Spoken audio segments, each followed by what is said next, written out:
What's up sports fans? Nandito na naman ako ngayon para i-update kayo sa latest sports news worldwide. Team Cone, hindi pa tiyak kung siya na ang permanenteng coach ng Gilas.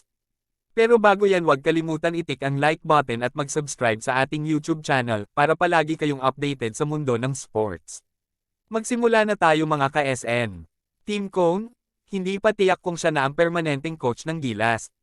Gayunpaman, ibinunyag ni Cone na nakipag-usap siya sa federation noong nakaraang linggo. Ngunit aniya, wala siya sa lugar upang mag-anunsyo ng anumang pahayag hinggil rito.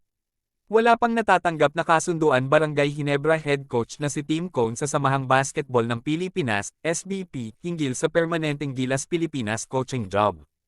Inaasahang papangalanan ng Gilas Pilipinas ang coach na hahawak sa kanila sa mahabang panahon sa susunod na buwan para sa 2025 FIBA Asia Cup qualifiers.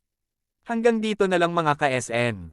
Huwag kalimutan mag-comment sa ibaba mga ka-SN kung kayo ay may gusto sabihin.